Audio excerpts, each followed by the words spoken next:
Hello, everybody. Welcome to episode number 8. Welcome to One Day Today.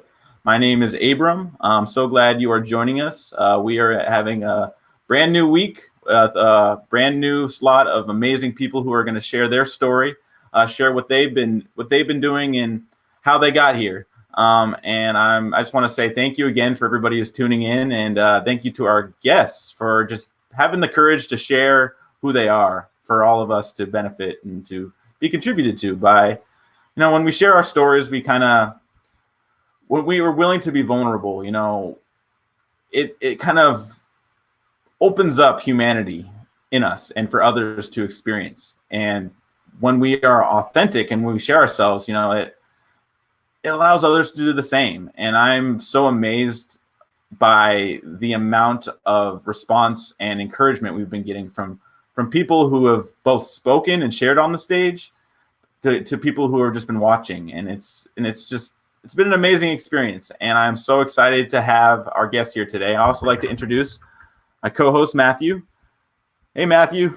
What's going on, Abram? You doing all right today? I'm doing well. Busy as I've ever been, and I'm doing great. Yeah, I'm right there with you, man. Like seven different rods in the fire. Is that how they say it? At least. Right. Like it's just been like, it's funny. We're in a quarantine, and yet I'm more busy now than I ever have been, and it's kind of awesome. Like I feel like I've brought so much abundance into my life over the last few weeks, and this is a big part of it. I really, really appreciate everything that's happening here. All our guests that have come on, and you for creating this. It's been a wonderful experience so far. Oh, absolutely. I've gained so much out of this, so I'm happy. I'm happy that people are, want to be a part of it and are seeing what we can accomplish when we actually all show ourselves and share ourselves. So I'm happy to. This has been my pleasure. Well, the first guest, I might as well just bring her up. We have Julie Court joining us. Hello, Julie. Hey, Julie. Hey, good to see you guys. Thank you for having me today. Of course. Thank you for joining us and welcome. Yeah, we're very excited to have you. But without further ado, let's just give you the stage. The stage is yours, Julie. Well, I just want to say hello to everyone out there. And during the whole COVID experience and the aftermath of it, that life is good. And I've gone through days that had intense pressure and trauma. And so I'm just sharing my story today, and hopefully something that I learned will resonate with you, and maybe something I share will help you in your journey of being able to handle transition. When I work with clients as a coach, I am a transitions coach. And so basically what I do is I share the things that work for me, and I try to give people helpful applications. But today I'm just here to tell my story. And how do I cope with trauma? And so I remember the day that I feared a loveless future. And I was overcome as I was sitting in an apartment on a drab green couch, and the smiling faces on the TV were mocking me. And maybe you feel like this whole thing has just totally wrecked your plan for your life. And you can relate, because I was thinking, why can't I be happy like everyone else? And I'm going nowhere, and I don't have a future. And the depression and the anxiety was just kind of overwhelming at that point, because we had run away and were hiding from my abusive stepfather. And I remember I just wanted to become the person that I wanted to be, and I felt like I was powerless and I had no future, when all of a sudden I heard a pounding on the door, and it was his voice saying, "Open up, I know you're in there, let me in." And panic and anxiety filled my mind, and we went back into that situation. And it wasn't until God brought someone into my life that helped me to come into a better place, And I found peace for the first time in a relationship with Jesus Christ. And I'm not saying that you have to find your peace that way, but here was the scary thing for me is that even though I had found a relationship with God, I found out that what was on the inside of me was still keeping me a prison. And every day I was looking through this lens of rejection and this lens of fear and this lens of anger at authority figures and had what happened to me. And I felt like I had no control over it. And during COVID, some of you may be feeling that way today. You may be feeling anger. You may be depressed. You may feel like this shouldn't have happened to me. Why is this happening before I'm getting married? I mean, there's just tons of people. Why am my business is closed? And you could be on the prison on the inside in your thoughts and your emotions.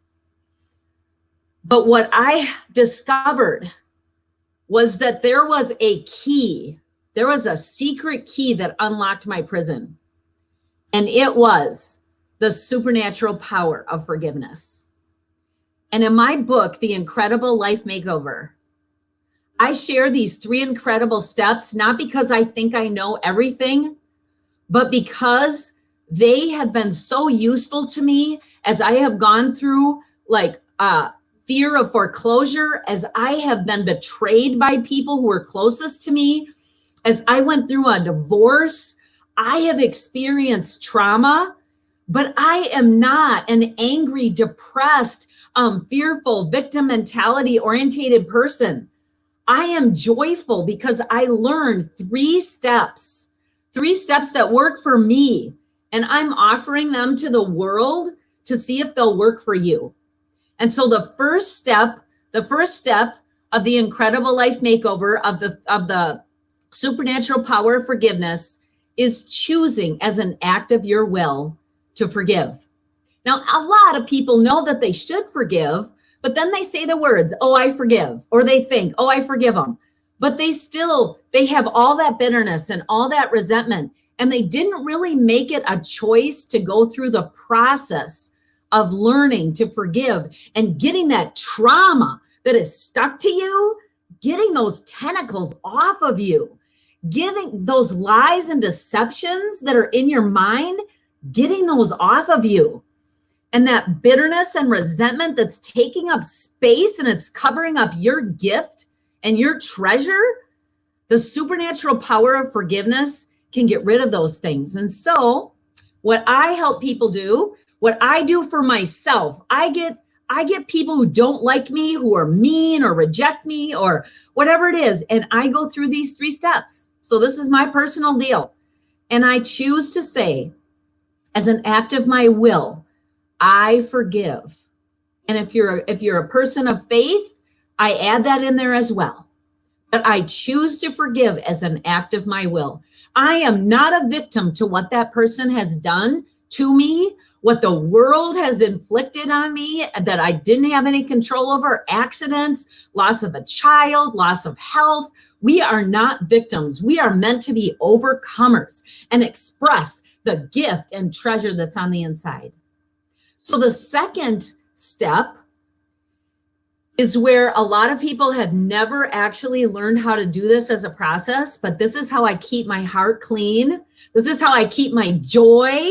This is how I'm like, come on, let's live this day to the full. I love the whole idea of one day and that it's today. Today's the only day that we have promised to us because we never know what's going to happen tomorrow. And so I just want everyone to know the second step that I use.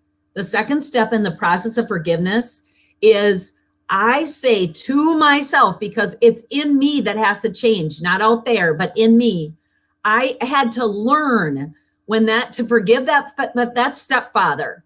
I had to learn to forgive that person who betrayed me. My second step is I choose as an act of my will to reject all depression, to reject all resentment and bitterness and hatred.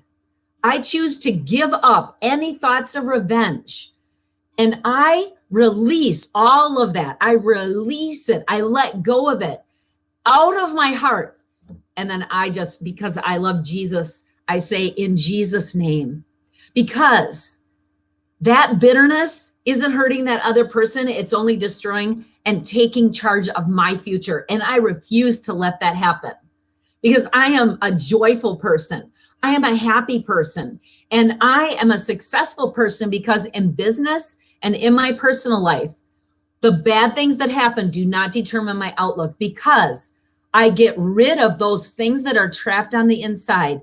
And I get rid of the lie that this is always going to limit me. I get rid of the lie that it will never change. Oh, I hate that. When your brain says that it's always going to be like this. And so I refuse to have that limiting belief over me like a covering. And this second step just rips that right off. And so you can have your best life now, your best day now, when we choose as an act of our will to forgive that person. And here's what happens is when something bad happens to us, we actually get underneath a covering of trauma. And that trauma, it stinks. It limits us. It is not the way to live life. But when I choose to forgive, I start to come out from underneath that. But the thing is, if I don't clean out my heart, I go right back under that trauma. Every time that resentment, that lie, those hurt feelings begin to determine my responses. And so by choosing to forgive and then rejecting the resentment, refusing to let that anger reside in your heart, you come out from under that trauma. And then here is what I consider to be the magic. This is the magic bullet, is that when you do these two steps and then you add on the third one, and what I learned is that if that trauma that person did to me is right here, and I choose to elevate and say, I bless you. I release love to you. I release peace to you. I release joy to you. As a Christian, I release all the love of God to you, the joy, the peace. That's what I do. But even if you're not doing it from a religious point of view, if you don't know Jesus and you are choosing to live by a different belief system, you can still choose to release goodness into that person's life. And what happens is that you have learned a higher way of thinking, and that trauma is down here. And as long as you keep your thinking and what you're releasing above that trauma, it cannot control your destiny. It cannot control your goals anymore. It cannot control what you think you can do with your life. And as I work with clients, this is so true of people who are now talking and they're having to be with their family or a negative person or someone that they haven't worked out their issues with. And what happens is that those weaknesses are starting, those relational weaknesses are starting to come into our everyday reality.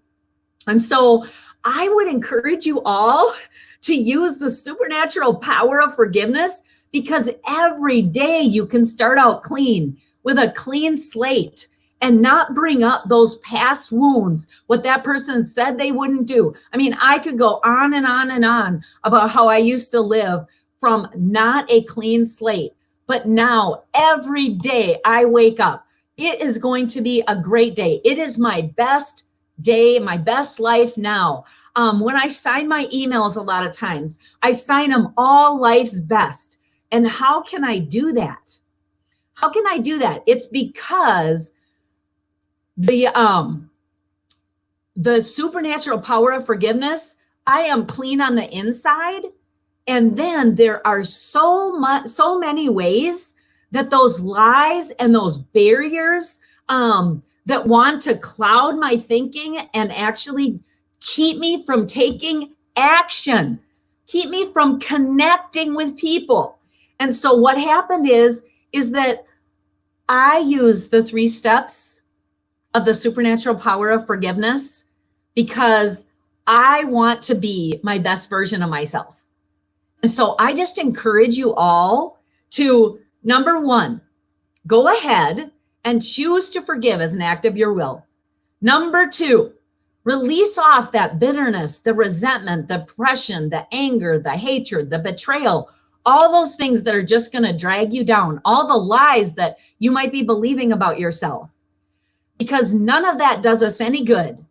And what I find is that when I work with coaching clients and I work with a lot of leaders, is that this allows leaders to still operate at a high pressure point. And so don't let the COVID pressure of bad relationships drag you down, but choose as an act of your will to forgive, choose to keep a clean heart. And then 3, go for the gusto and release all sorts of good things on their life. And you will get out of the forever mill of forgiveness, of unforgiveness, because that's what happens. We have to forgive over and over and over because we never really get free of it. We never let go. And so steps 2 and steps 3 in my book will allow you to do that.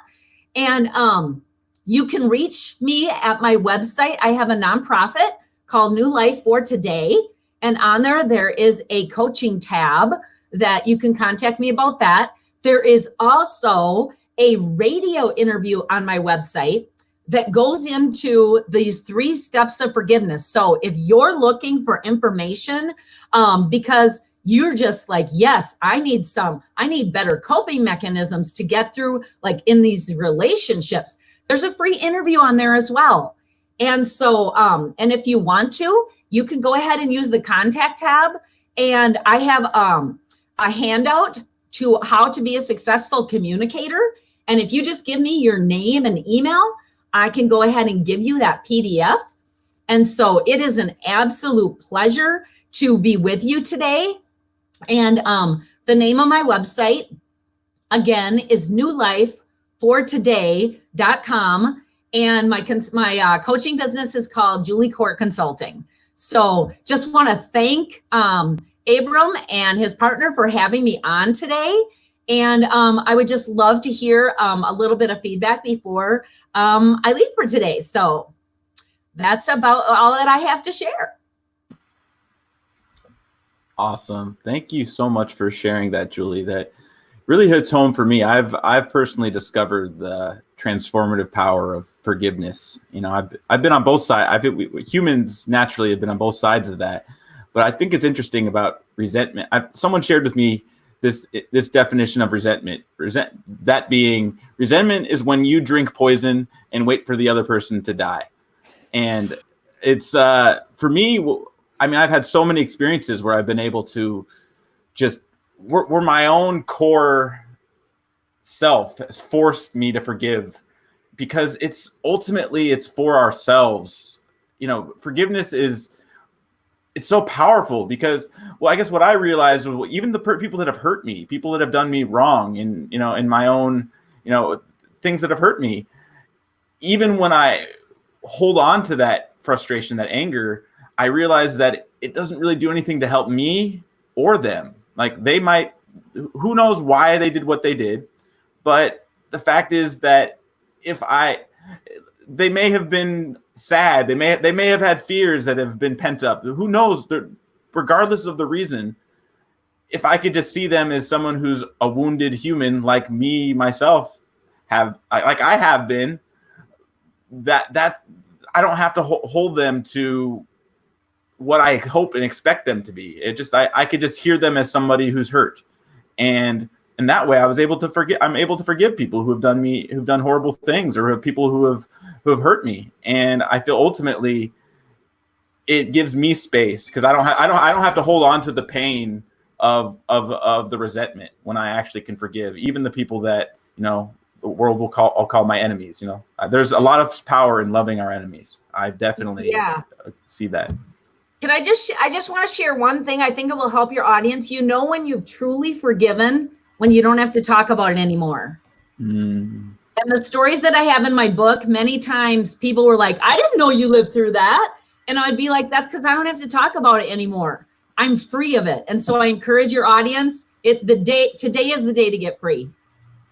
Absolutely. Yeah, So absolutely. I have one question on it. So at what point or how did you discover for the power of forgiveness? Was there something that stood out that you gave forgiveness a shot, or how did that happen? How did you discover how powerful forgiveness was? Well, I actually had people who were older than me who knew I was struggling because I said I couldn't forgive, and that's a lie, which is why the first step is I choose to forgive as an act of my will. And the thing is that they were counseling me. You can choose to forgive. Your feelings don't have to run your life. They don't have to keep you in bondage. And so I listened to them. And in my book, I teach people in another chapter of how to put your feelings in the caboose, and you can make the choices that will bring good things into your life. And so those people who are helping me to become whole, they said that forgiveness was a key to getting out of prison. And so eventually I stopped saying I can't forgive, because we're never ready. The thing is that when we implement this, you will bear good fruit, and you will stop drinking the poison, and you will be a whole and complete person on the inside. And I use this every week to keep myself a happy, joyful person. Yeah, there's something you said in that I'd just like to touch on. You stop saying I can't forgive. And that was one of the biggest keys for me is realizing that the words that I'm using are actually creating my reality. So every time I say I can't do something, I'm making that more real. Yes. And I was on a radio interview, and the interviewer was saying, well, what about if you're not ready? And I'm like, do you want to stay in prison and keep drinking it longer? The thing is choose to forgive as an act of your will. Don't go off of your feelings. It's a freedom. And so I was like, well, I choose to forgive as soon as possible, as soon as I can, because I can choose to exert my will, because I know that it will give me the outcome that I want. Yeah, I had a good friend tell me once. He said, there's only two types of forgiveness, now or later. That's great. I love that. Yeah. So Thank you. Thank you so much for sharing, Julie. It's so powerful, forgiveness, and it seems counterintuitive, but ultimately, when we can forgive, I mean, it applies for other people, but it also applies for ourselves, how we forgive ourselves. And I have to say, I definitely, I've seen the light. I definitely see the power of forgiveness. It's not when we can release, it's different than forgetting. There's a reason the saying is forgive, you forgive and don't forget. And it's in order to give our best selves, we have to let go of the pain. And that's where forgiveness is, letting go of it. It's not forgetting it. It is letting it go. And that's where the choice is. So I really appreciate you sharing your story and encouraging us all to forgive, even especially when it's hard, because that's when we can heal the most. And it's a skill set that you can use the rest of your life. So that's an encouraging thing. And in the Incredible Life Makeover, there's multiple skill sets that people use, and this is just one of them. So thank you guys for having me on today and letting me tell my story, because freedom is for today. Thank you, Julie. Beautiful. Thank you so much, Julie. You're welcome. Thank you. So thank you, Julie, and thank you all again for tuning in with us. This has been so amazing, this experience, just to have a space for us all to share, and especially in these times where we're physically separate. I feel with myself and everybody, I feel that there is a bigger desire for connection and community, because we're forced to be separate. And this is every time, we bring people on, I'm just reminded what this vision that we are standing for, and I'll share that with you. Our vision is humanity rising in a connected world, with each person's unique contributions being valued and magnified through a higher level of collaboration, producing unprecedented new realms of possibility. And that's what this is what the space for the One Day movement is for. we are for everybody belonging and everyone having something to contribute to ourselves. You know, when we all show up to who we truly are, and we all, you know, see each other for who we truly are, not as our fears, not as our resentments, not as our, you know, what happened or my thoughts about this or my feelings about that. You know, it's when we actually see underneath all that story, you know, there's something bigger and more beautiful than we could even comprehend. And that's, and our vision is very much, you know, standing on that. What's possible when we see each other for who we are and are willing to show up to contribute to each other, because ultimately my neighbor being healthy and happy will leave me healthy and happy. And that's why we're doing this one share at a time. You know, we're just pointing to the human in all of us, you know, especially when we forget. So up next, sharing, we have Uri Kabiri. Uri, how's it going today? Thank you for joining us. Thank you, Abram. I'm doing well, and thanks for having me. We're happy to have you. Absolutely. Well, let's give you the stage, Uri. The stage is now yours. Okay. So my name is Uri Kabiri. I moved to Nashville from Israel, and I was several years ago. And I want to share a very dramatic part of my life that taught me a lot. And so I just want to share a little of my background. I'm a music producer and a songwriter and a healer, energy healer, and a channeler. I've been devoting my life to it, and I've been doing it for decades. So my parents divorced when I was a baby. My mom raised me by herself, and she gave me everything. And the family was her and me. And then I opened my recording studio at 12, and I worked very hard. I was very successful in Israel. And one day, a person scammed me in the studio. He had me work for him, and he didn't pay me. And I sued him, and I won. And I didn't get anything from him, and the case was just left in the air. And then I decided to leave Israel to Nashville because I fell in love with it when I visited here. And the reason I'm saying all of this is to teach you that there is a way to see life as what it is or what's behind it, or there are so many angles to look at life and to experience everything. And so I moved to Nashville in the middle of a financial scam for my mom and myself. My mom trusted the wrong person and paid all of our money to.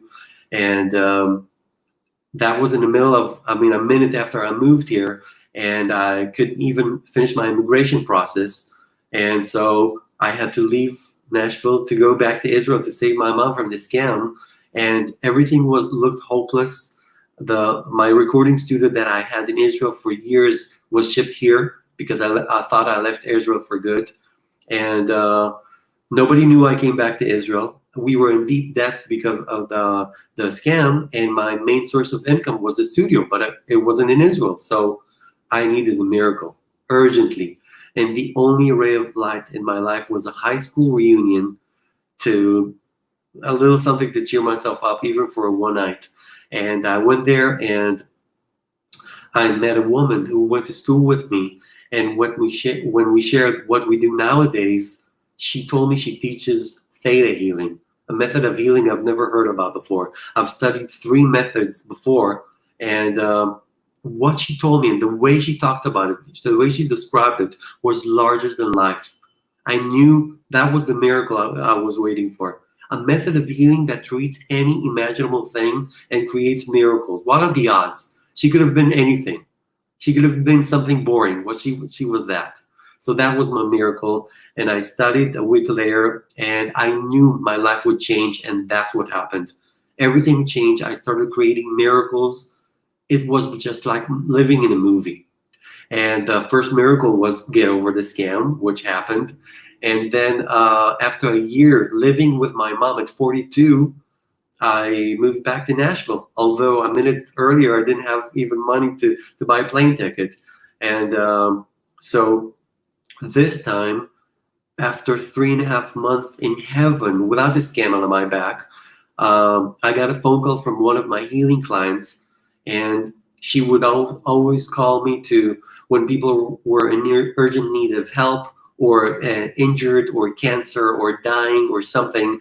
And she told me something about a woman in a car accident, and I thought that's another person she's telling me about it, but she said, no, you didn't get me. Your mom was hit by a car. And the whole world froze. And what do you say? I mean, that stuff happens to other people. So I whispered on the phone, is she alive? And so she was 72 at the time, and she crossed the street unfocused. I know it was because of the scam. She didn't forgive herself for trusting that person. And so she was unfocused, and the driver didn't look either. So because of a few seconds of lack of awareness, she broke her lower half of the body, which indirectly caused a severe brain damage. And she laid in the hospital in a state of coma, and it was impossible to wake her up. And the first letter from the hospital was so dramatic. She's either there's no telling if she's gonna ever get out of the coma, when and how, in what condition. And all the doctors and professors that I talked with the same night said the same thing. She's either gonna die or stay a vegetable for the rest of her life. And I left Nashville for the second time. We thought the scam was the most dramatic thing. And then the accident happened and made everything pale in comparison. So from the airport in Israel, I went straight to the hospital and saw my mom connected to all those wires, and she looks like a corpse. And I just started healing her daily. What I told the doctors, with all due respect, until you show me a cold corpse, I'm going to keep doing whatever in my power. And I only studied that method a year prior. So after a few days of healing her, when doctors are calling me crazy to my face and rolling their eyes and, okay, if you believe in those nonsense, after a few days, she got out of the coma and started healing like crazy. And so that was so dramatic. And step by step, it was just like raising a baby. Every day she learned something new to use her right arm and left arm, and it was so exciting to see and to know that I was the only one who believed in her and saw a vision of how she's getting out of it. And I don't have siblings, I don't have other families, so it had to be me, and it was all on my shoulders. And I'm so glad it had to be me, because it forced me, instead of being my biggest tragedy ever, it forced me to be the best healer I could be. Otherwise, she would have died. And it turned to be my biggest gift ever. And that story affected me so much, and showed me so much, and inspires everyone who listened to it, because it shows you that it doesn't matter how things look like, as long as you have faith. And then, as a part of the process, I witnessed a physiotherapy lesson, and the physiotherapist told my mom, "You'll never walk again." And my mom was devastated. She cried so much, and I took the therapist away from my mom, and I told her, "Where do you find that cruelty? I mean, how could you?" And she said, "What? I just want her to hear the truth." And I said, "Whose truth? There's more than one truth." And in my method, theta healing makes you're able to remove blocking beliefs from your system. So I removed that belief from my mom and also from myself, because I too heard her say that my mom will never walk. And guess what? The next day, my mom did walk, no thanks to that lady. So that whole thing made me so much stronger. It changed my facial features. It changed my voice. I feel like I'm made of steel, and nobody's able to scare me with anything. So plugging a song, or pitching a song, or Corona days, I mean, means nothing to me, because I know it's all a gift, and I know we will get through it like I did. I mean, everybody who lives life gets through something. Our lessons are not supposed to be pleasant. They're supposed to teach us. And whatever needs to happen for us to learn our lessons will happen. I have so many stories and examples about it. And life taught me, and that story, those two stories combined taught me. And so I know that our body is like a map, and everything is a symbol, like why we're able to feel pain or scratch or an itch or to hear a tone in our ears. It's all a lesson because we're so busy and we're so preoccupied and distracted by our life by staying busy. I'm talking before the Corona days, and so we're too busy to pay attention to the lessons. So that's why we're all stopped. The whole world were stopped and paused because of Corona days, because we're supposed to think and get to know ourselves. And for that story, my mom was very busy, and her life went nowhere. She was busy helping others. She forgot about herself, and life had to pause her because she had to have time to think, to get to know herself, to get to know, to recalculate her route, to know where she's going. And that's what's happening with us these days. These are such special days. And my mom was not a victim, I was not a victim, and we're not victims during these days. And to just be able to look at how that story could have been my biggest tragedy or her biggest tragedy. My mom got a second chance. I got a second chance. And when I finally returned to Nashville, I returned like a winner because I just retrieved my mom from the dead, and nobody is carrying with anything. And now I teach other people, being a healer and being a mentor and being a channeler. I give them hope, and I teach them how to look at life from a different angle. And we could always do that. So I told you our body is like a map, and I'll give you just a small example of another thing. I have a friend who 20 years ago had a car accident, and since then he had a metal bar in his hand and in his arm, and that one day it started hurting. And he called me, and the first thing I do with theta healing is scan you energetically like a scanner, and it gives me a picture of what's ready to be healed.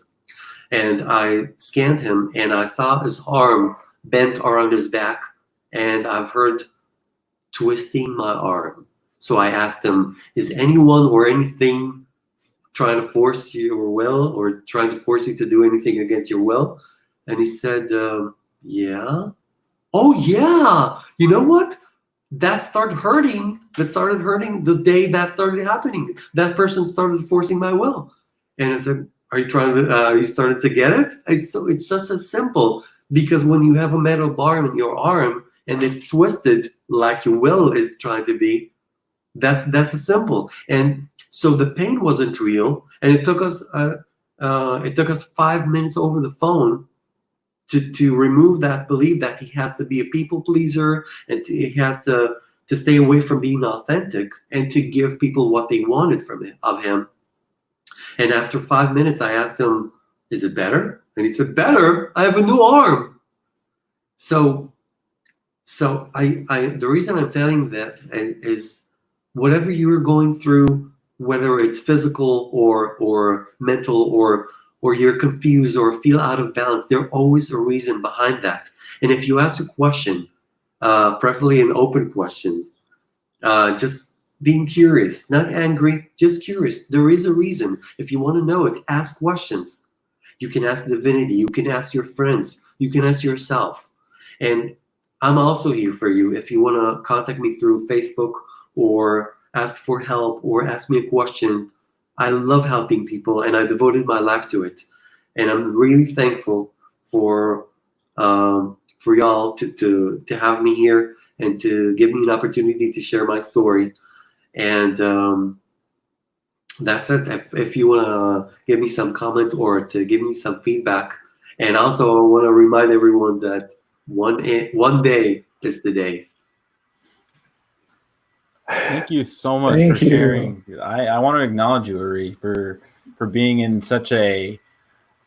I can only imagine how you felt, but being in such a with your mom being in the coma and dealing with all those emotions. But I want to acknowledge you for seeing the opportunity despite how dark it felt, and that takes a lot, because it's so easy to just fall to our own devices, just like, oh, life's just to fall in the victim chair. I've done that so much of my life. It's something, one little thing happens and it's like, oh, I can't do this and everything's terrible, and it's like it's so easy to fall in that.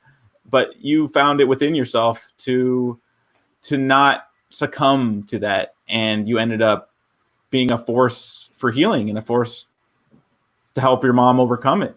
And that's beautiful. So I just want to acknowledge you. That's awesome. Thank you. And another thing I learned from it is when you look in hindsight, you could understand how life is being built, and it's so wonderful. I mean, it's so planned geniusly. Everything is combined. How even that story, just a year prior, I found myself in Israel, and I just happened to bump into her, and everything is connected, and it's just amazing. I admire life. Absolutely. That's so great that you can see it as a blessing, even when things are uncertain. I've said this before, but there's collateral beauty even in times of tragedy, and it's hard to see because our eyes are just squinting. We're focused on what's all the things that are seemingly bad and terrible and scary, and, oh, I don't know about this, but when we actually open up our eyes, and we'll see something that we didn't see before.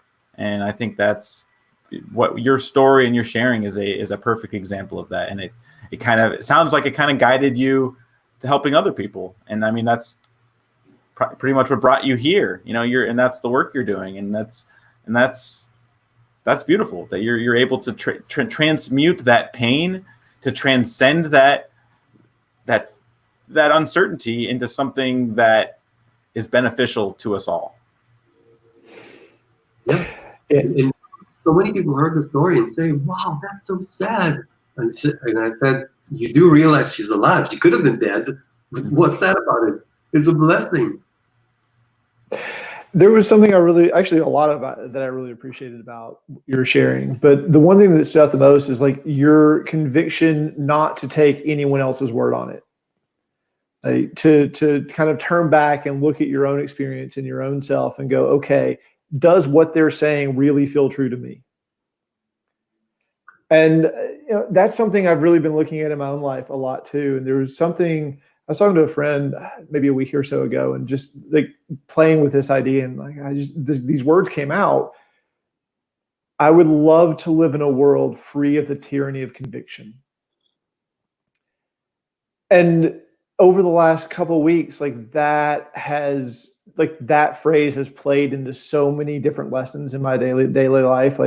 When I step back and really question my own beliefs, my own reality, that has opened up a lot of compassion and the ability to empathize and see how another person got to where they are and what they may be stuck in. And then with that, it's also realizing that it's also our convictions that prevent us from creating our own destiny, our own reality.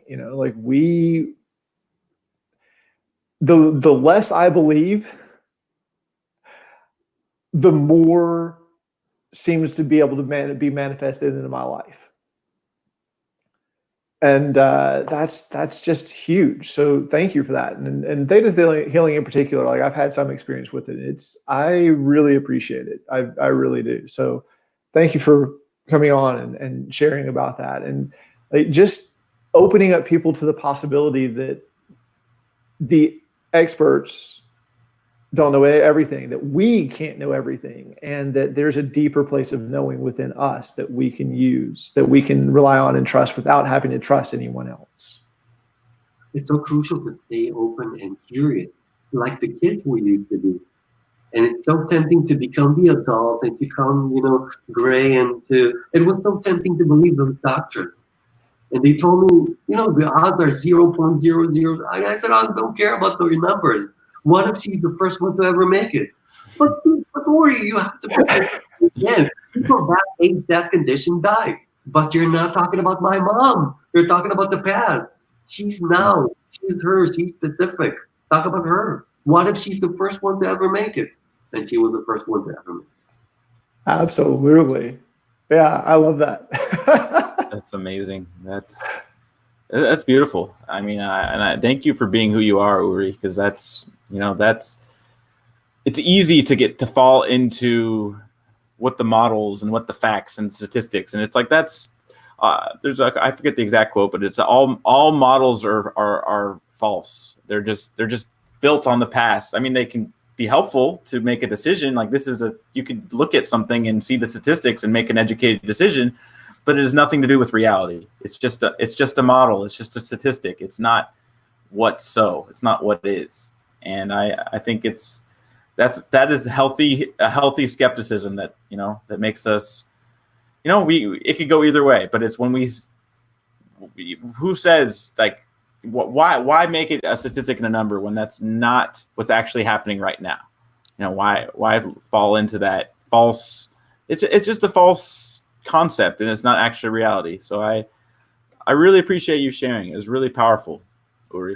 We have so much power in our hands. If you want to choose to believe that reality is something external, go ahead. It will prove that you're right. But if you want to believe and connect to the fact that you're able to create your own reality, a desired one rather than an undesired one, you have so much power. Everything is possible.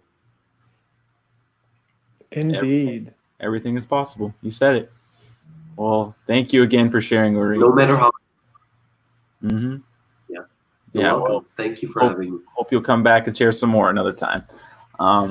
So thank you again, Uri, for sharing, and thank you again for tuning in with us.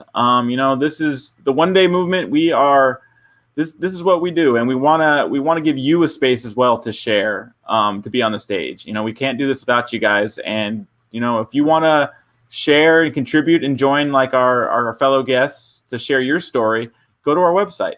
You go to onedaymvmt.org that you see on the screen, but you could go there if you'd like to share. Show us who you are, and give us stories that give us hope and encourage us. We can see ourselves when you share. But yeah, that you have an opportunity to share on the stage. You also have an opportunity to volunteer and get involved at the ground level with us, and facilitating all the things that we have coming in the future. And besides that, you have an opportunity to help us with a financial donation.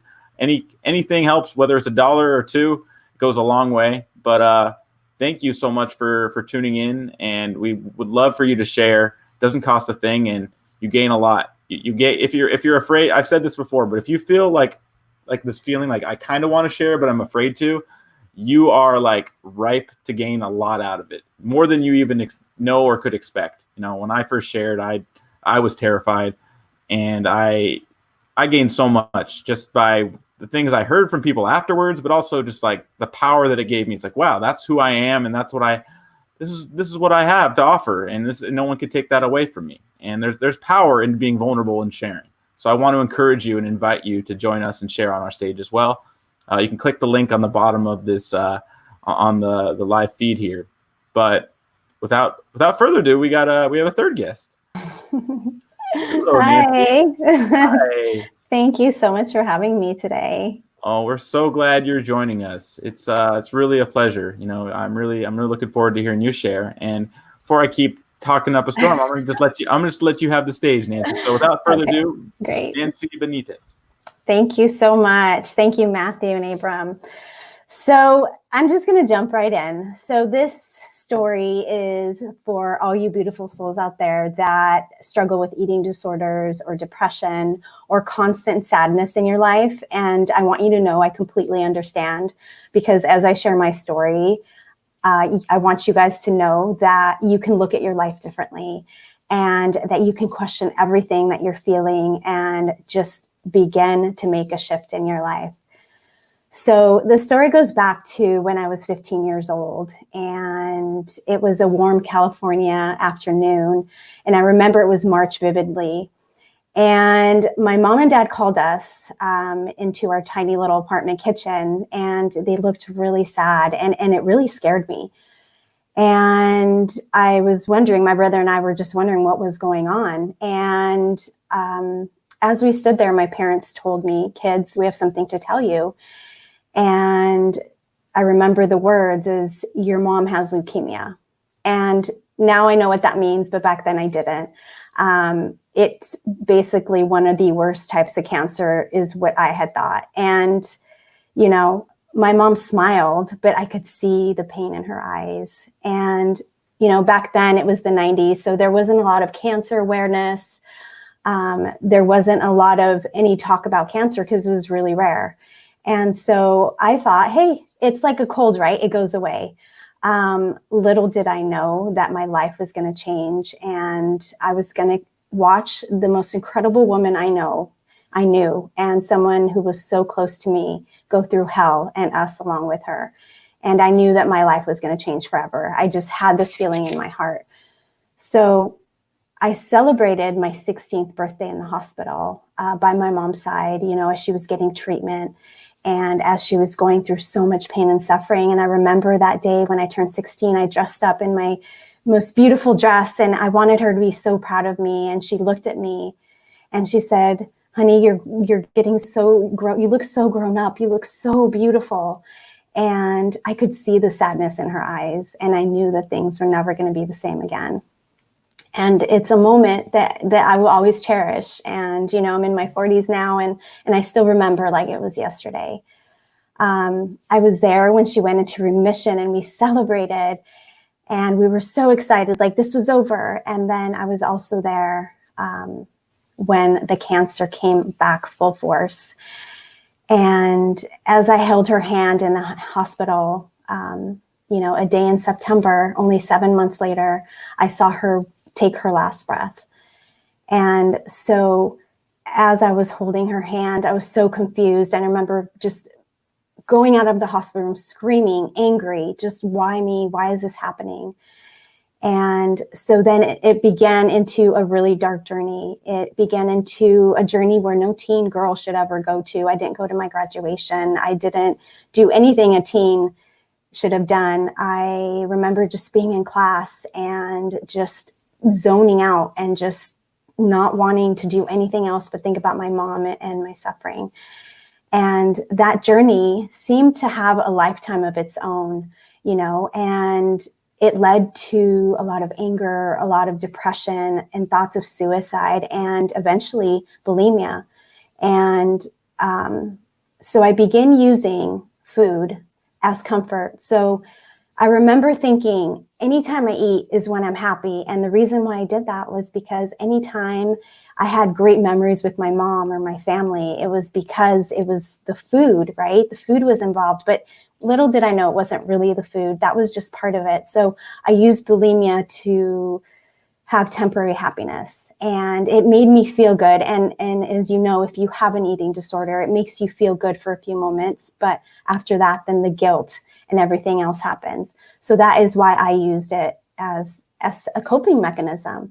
And, you know, going into my 20s, I had hated who I'd become and what I was doing to my body, and I didn't know how to stop. I went through years of being depressed and being bulimic until, funny enough, when I was trying to lose weight, because I was on the treadmill, I was listening to this women's telesummit. And it was all about business and female empowerment. And I was like, yeah. And after listening to it, I just felt like my heart filled with so much joy. Like it was like hope. And I knew that I was meant to do more. And I knew I was meant to be more. And I knew that I was, you know, meant to help others. And so I just began sobbing just uncontrollably. You know, I actually just had to stop the treadmill because I couldn't see, you know, what I was doing. But I had no idea where to start. And so this thought came to my mind, and I remember right before my mom passed away, she said to me, she said, "Nancy, you were meant to help a lot of people. You were meant to be a healer and do great things." And so at that moment in the treadmill, I was like, it's like I woke up. It was like, yes, this is it. This is what I want. But I had to be open to that moment. I had to know that there was something more for myself. And so in that moment, I feel like this was the pivotal moment of my journey to who I am today. Is I let go. I completely surrendered. As I was sobbing, I let go of the anger. I let go of the pain and of the sadness. And I felt this like weight lifted. And so not long after that, things started to align for me. They started just happening for me instead of to me. I started looking at things differently. And I knew that I was going to step into this amazing core purpose and find love. And so I went to nutrition school, where I found out that it's not just about the food that feeds your physical body, although that helps. It's also about the soul food. And that is the most important, which is the primary food. And so my bulimia began to lessen. It was still there. You know, I'd have episodes where I'd eat way too much, and then you get that trigger in your head and you just, you know, get rid of everything. But I didn't let that stop me. I was like, no, there has to be more. And so I went to seminars, I went to conferences and classes, and I met some of the most incredible people. And I still do to this day, just being here on stage. And they helped guide me on my journey. And they taught me that the most important thing I can do for anyone, or, you know, for me, is to be in alignment with who I am and to find my own joy and to live my purpose. And so as, you know, the years went by and into, you know, almost my mid-30s, I was finally done. I said, no more bulimia. And so one day I decided it was time to stop. And I felt I no longer needed that to feel happy. I felt that I was living in my core purpose, and that there was other ways to get happy. You know, I could go get on the treadmill and not have to, you know, eat bags of Doritos, and I could just go enjoy my life. And so, you know, then I became a massage therapist. I felt like I was searching. I was a personal trainer and a holistic health coach. And so I helped kids. I coached, you know, all kinds of people until I was called last year to, you know, help men. And so I created this wonderful thing called Manifest, and I'm now coaching men and helping them step into their purpose, and also helping them step into finding the love that they're craving. So I feel like my invitation to you today is that in your darkest moments, when you think there's no way out, when you see just shadows and darkness, and that's all you constantly see, please don't give up.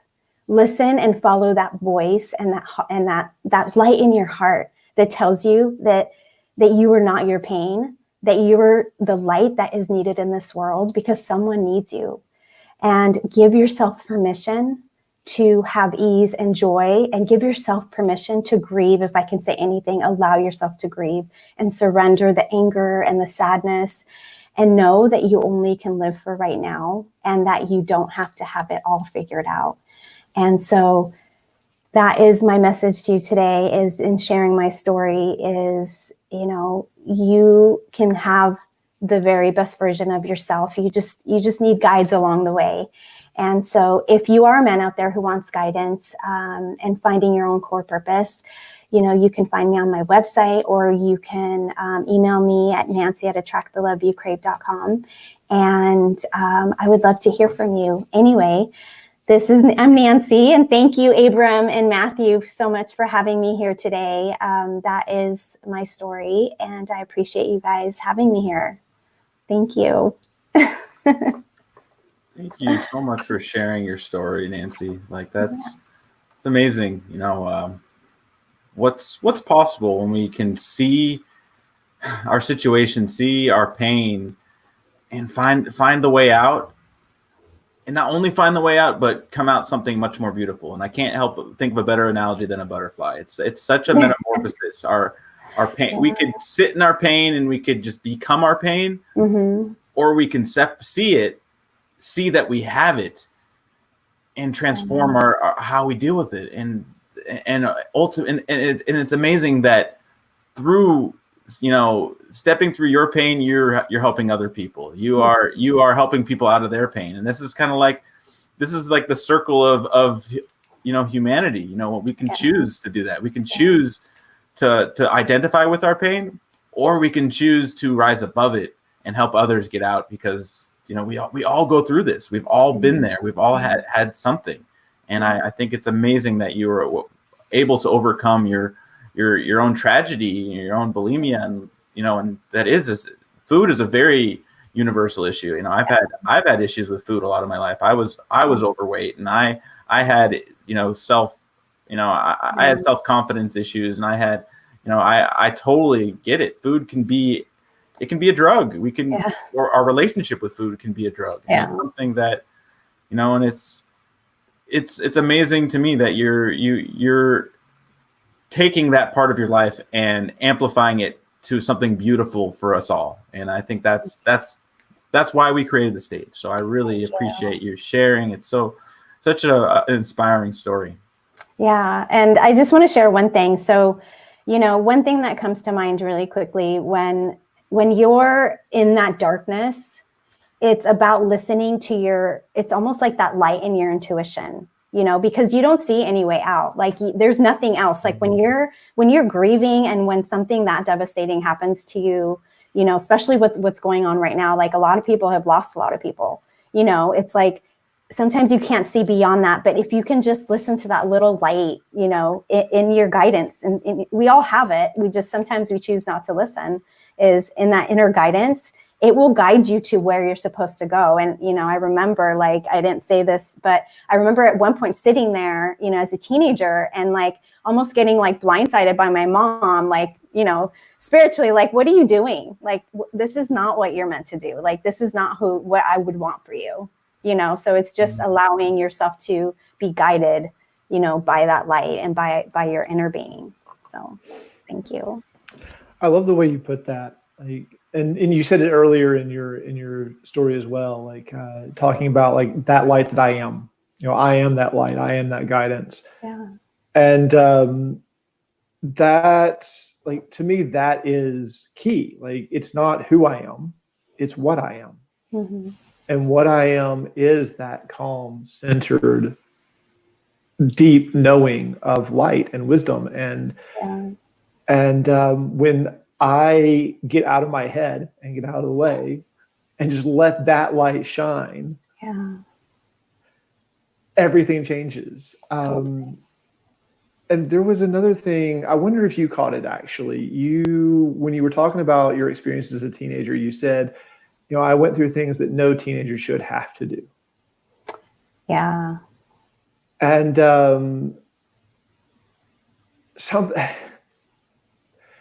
one of my really good friends' grandmothers used to say, "We don't should ourselves." What is. Yeah. Yeah. And your experience, like, that is what led you to be this light, to allow your light to shine. Like, you are that light no matter what, right? But like, that experience is what uncovered the light for you. Exactly. You're right. Yeah. Yeah. No shoulds. Shoulda, woulda, coulda. Yeah. Out of my vocabulary. I'm working on that.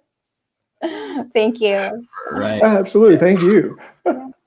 Yeah, you can never win a game of shoulda, coulda, woulda. No, right. Yeah, you're right. It's our journey, right? So you're right.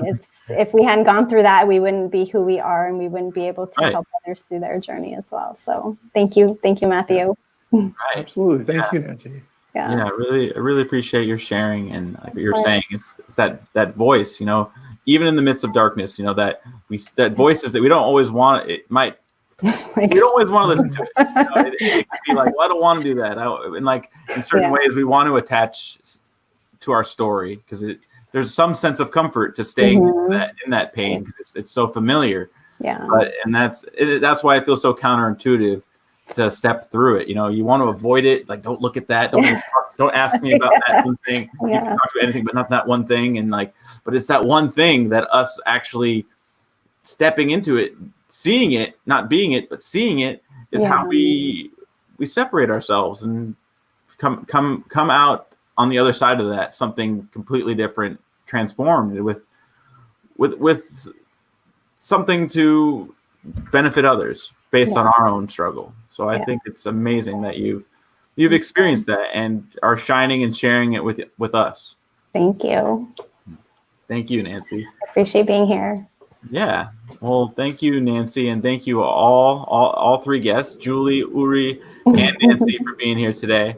You know, this has been really awesome. Just hearing you share your story, just sharing who you are with us, because that's what gives us the strength to keep doing it. You know, when we have something to share. And I acknowledge all of you for being part of this stage, for contributing to something bigger than yourself. So thank you all so much. And I asked before the show, I asked all our guests, I invited all the guests here to say with us our phrase for one day that we have, you know, and this is, to give a little context to the audience, I'll say this again. One day is not someday, maybe, but not now. It's not some distant time in the future. We here, the One Day organization and movement, are making one day a right now experience, right here, right now. And that's what we stand for. It's not the one day that we see in the future that we want to live in. We are creating now by being who we truly are. And these three guests are perfect examples of people living in one day. And I invite all of you to join us in one day. But that's why I wanted to ask all of you to share with our audience our one day phrase. So again, one day is not someday in the future. What day is it? One day. One day. One day is today. There we go. I really appreciate you all being here, and thank you again. I hope you all come back and share some more. I love you all. Thank you all at home for joining us from your couch or wherever you may be at home. But that's it for this episode number 8. We will see you tomorrow for episode 9 at 4 p.m. Central. Thank you all so much, and we'll see you tomorrow. Have a wonderful rest of your day. Aloha. Bye.